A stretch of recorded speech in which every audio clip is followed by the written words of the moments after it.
All right, greetings, welcome.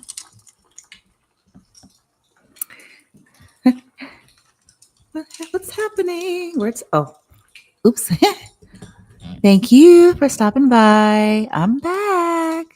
Hope y'all are all right wherever you are on the globe.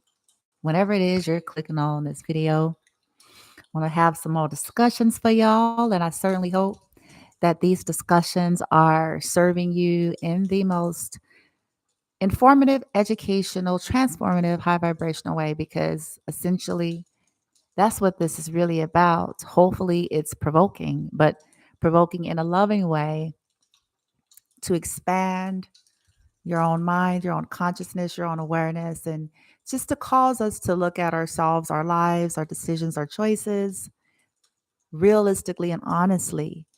And until we start really probing and talking, not just for talking's sake, but really for reveal, getting it out there. Okay. Blowing the dust and all of that until we really go here and stop all this shallow surface superficial talking, nothing really changes, right? And these are some of the basic topics, right? It's what we hear in the self-help community, it's what you hear in a spiritual community, it's what you hear in the religious community, it's what you're hearing all over social media's relationships, right? And everyone makes this statement: I don't want anyone who cannot admit they are wrong, who cannot sincerely, and hear that word, sincerely acknowledge and admit that he or she is wrong. Chances are you've said it, chances are you've heard others say it.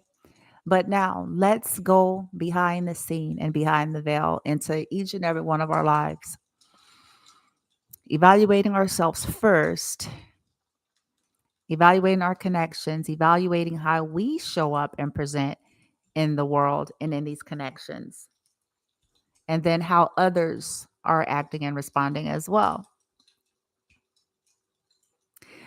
No one, I mean, if you were to go and ask 9 out of 10 people, everybody's going to say, probably all 10 are going to say, of course not. This is Sinchi. That's not a reveal. That's not nothing deep. No one wants to be in connections with anyone that cannot admit when they are wrong. But here is where it gets fuzzy. See, not everybody's mental health, first and foremost, is even in a vibrational state and place to even truly acknowledge when they are wrong fully. Okay. To be able to even understand that. Not that this makes an excuse, but I'm just throwing out all these variables because we all say this. But everybody's condition, all things being equal, their mental, their emotional, their psychological, personal development is different. What are they perceiving as wrong? Okay.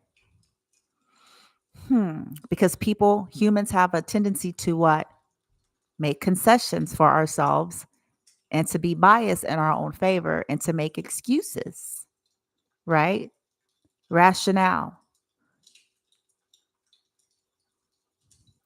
But do we want to be with people who can't sincerely admit when they're wrong? Easy answer. No. So how do you go about playing this out in life? What do you do? What do we do?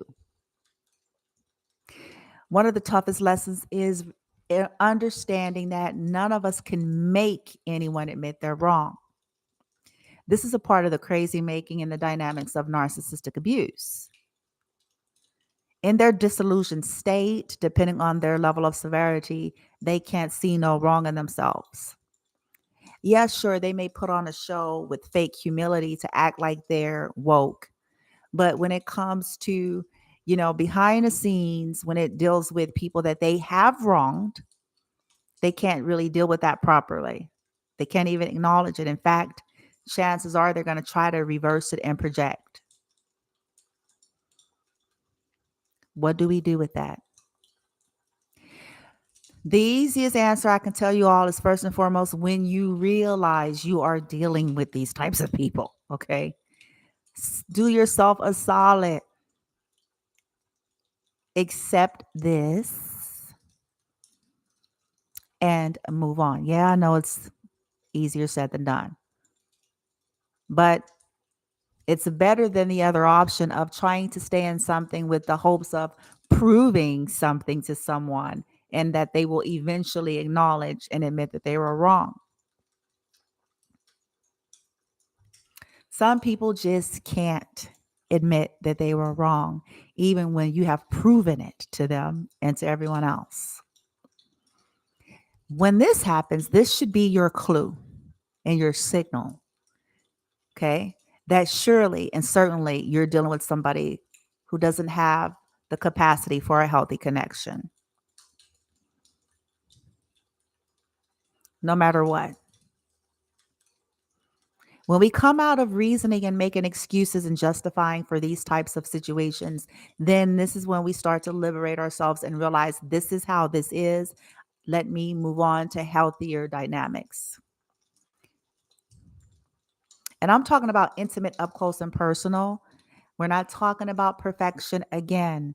Because, see, here's the topic: admitting when you're wrong is implying that we understand none of us are perfect. But for healthy stuff, we need a foundation. We need some level of a healthy foundation because this whole que sera, everybody make mistakes, nobody's perfect, as an excuse to justify being toxic and staying toxic and refusing to admit when we're wrong. One of the things about narcissists, which is very similar to children, if we think about it,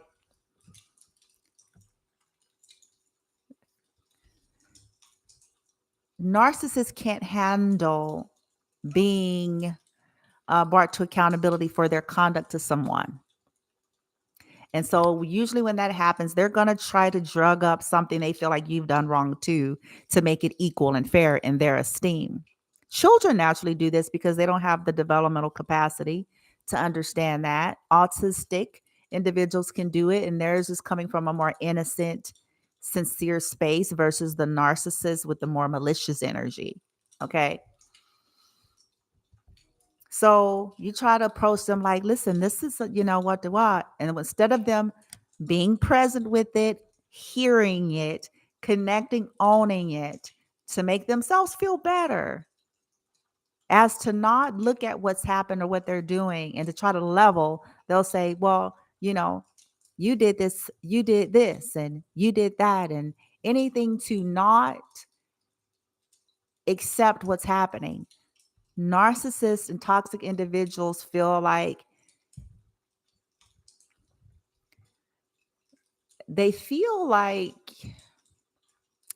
in order for them to feel okay when people are trying to call them out on their stuff, they have to find something wrong with that person. They feel like they can't just sit there and receive the fact that, okay, this is something that maybe wasn't right. I wasn't sensitive or aware of. And, okay, they can't just sit in that and receive that and evaluate it from a healthy space. They have to go, no, no, no, no, no, no, no. Like in that disillusioned state. Well, total, and it could be totally non-related and totally not even matching, because you could be approaching them with something pretty hurtful and serious, and they have to try to create something in that moment to divert. Now, answer the question: do you want a relationship with that kind of individual, whether this is friends, families, or lovers? And the easiest thing we can do for ourselves is just simply knowing and then making the call. They don't have the capacity to be with you in the connection fully as a healthy, functioning adult, able to take full responsibility for when. Hear that big word, when, not if, when. when they're wrong. To them, these types of people, you got to be wrong at something as well. You know, our children are like that, right? Teenagers, children, autistics, they're that way from an innocent place. But toxic individuals, you know what I'm saying? It's like, oh, everything's got to match. You know what I'm saying? No, absolutely not. That's not healthy. That's not adult. That's not reality. Everything's got to match. Okay, you're approaching me about something and then I want to approach you. No, no, no. Sometimes we are in the wrong and it's as simple as that. It's not about digging to find something that that person could have and maybe have done wrong. Sometimes the situations are as such. We are in the wrong, period. We've wronged somebody, period. Healthy adults learn how to approach this stuff without feeling like it's going to shatter their whole little get up. It's like, okay, yes, I'm okay. Okay. I was hurtful. I was insensitive. I was selfish. I was abusive. Like sitting there and going, okay, you know why we want someone that can do this collective is because life. We're all throwing around this term, nobody's perfect, and we are 100% correct. So, this is why we want connections with people that can do this because we're not. We are destined to disappoint one another in some way, shape, form, or fashion. Okay. Misunderstandings, the differences, all sorts of things. But it's about the heart and the intention of how we're showing up in these connections. If we're legit, and then being healthy enough and adult enough and mature enough when these moments arise to be able to take it without feeling offended and triggered, without feeling the need to try to make it match and make it even. And let me bring up something that doesn't even hold the same weight or worth or value as what's being presented to me to divert so that I don't have to sit here and deal with the fact that I was fucked up and I did something fucked up.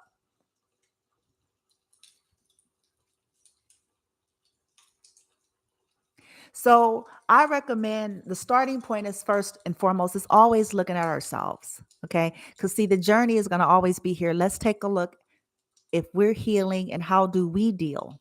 Are we able to admit when we're wrong? How do we handle when we do? Honestly, not the answer that we want, but truly and honestly. And if there needs to be adjustments there, lovingly going on that path to do so. Because then and only then can we really be expecting or holding up a standard of co-creating relationships where people can do that. And if we are, then the second step after that is acceptance. We're not here to browbeat anyone else into awareness, awakeness, maturity, healing, transformation, growth, maturity, development. Any of those things is never going to work. It's going to tire you out more than it is them.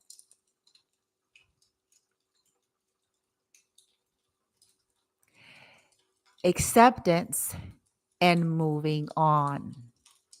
Acceptance and moving on. And then listen, putting things in proper place because, everything is different and not everything has to be absolute or cut all the way the fuck off. But if things are toxic, I mean, we have to be able to determine the level of toxicity and evaluate these connections. Some things is just a healthier boundary and putting things in certain places and, so forth. So not everything is as extreme, right? So, in other words, someone doesn't have the ability to do it. You may still care for them. You may even still like them. You may even still, whatever. But you are not going to allow yourself to get too entangled with that type of person. because you already know they get up. You already know they're childish. You already know that they're not consciously aware of their conduct and their behavior. They don't care. They're shallow, surface, superficial, insensitive, self-centered. So they don't have the capacity to know how their behavior and conduct affects people. This is not someone you want a deep connection with.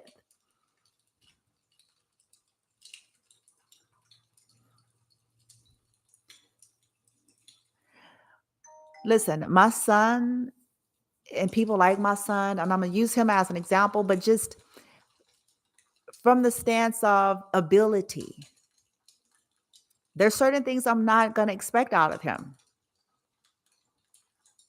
And it's not meant to be disrespectful, and it's not meant to be condescending. It's just, I am aware when it comes to an adult, intimate, healthy, balanced, reciprocal relationship of his limitations. So I'm not expecting him to show up and to be something like he doesn't have it built to be at this time. So I'm not going to what? Entangle myself in a certain way. That's what I mean by this. I'm not saying we have to go about judging people and beating people over the head and yelling it with the bullhorn.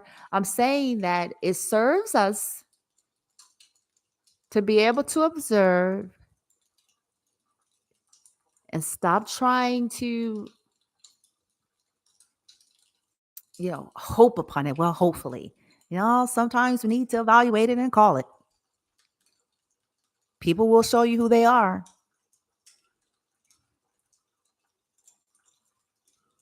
And nothing starts to reveal people's development like money, power, sex, wealth, material things, lust, vanity. Nothing reveals it more than when any of those things are challenged.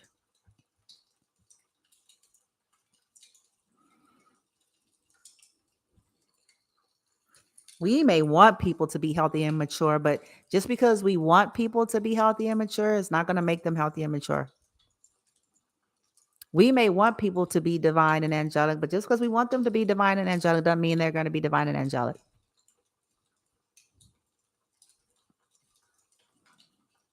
We may want to believe in the potential, but we're not here to be living and basing intimate connections sheerly off of what they could possibly be when they're showing us time and time again what they refuse to be.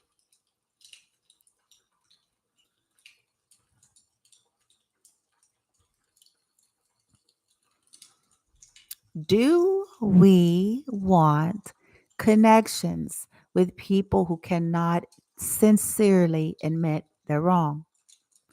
No.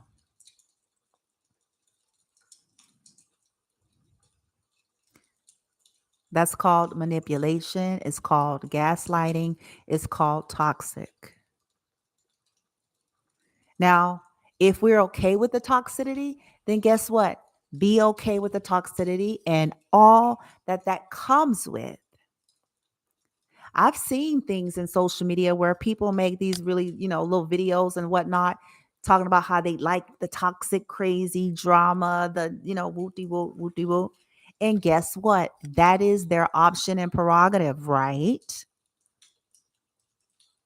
So they have to equally live with the full consequences thereof. But for those of us who don't jive living like that, it serves us to simply to know, observe, and move on. So we can vibrate, co-create, and manifest like connections with individuals who are what? Capable of healthy, peaceful, balanced connections, capable of sincerely, authentically admitting, not if, when they are wrong without needing to try to level the playing field, without needing to try to elevate themselves in any way, shape, form, or fashion, without needing to deflect from the moment by trying to find something that you, air quote, may have done wrong. And then we'll see, right? Over time, it gets easier, it feels lighter. We'll realize, okay. But for a long time, as we stay trying to bulldoze and trying to force these connections, these people to be something that they're not, the more misery you live in, the more unhappiness. You can't make a child be 45 in their development. You can talk to them till you're black and blue in the face. You can bargain with them. You can do all sorts of shit. But at the end of the day, their development is going to show up.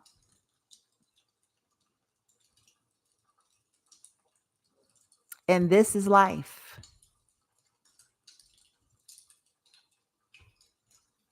It's going to show up when the pressure is on. It's going to show up when there's a challenge. It's going to show up when someone can't get their way. It's going to show up in day-to-day life behind the scene, after the party, after the hoopla, after the high has worn out. It's going to show up after the church service. It's going to show up after the Reiki session. It's going to show up after the endless vacations running from life so people can't see who you really are. It's going to show up.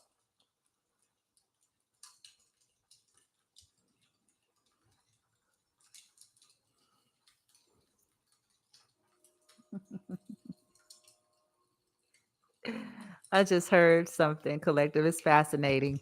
You'll start to sharpen your gifts as well. People that are void of love and self-love and development cannot provide this to you. They hate themselves, so they're going to project that hate onto you. What we do is we return that energy right back to them, put boundaries and shields up, and we keep moving forward. This is where your peace is. And this is where it becomes more and more peaceful, more and more light, and more blissful over time.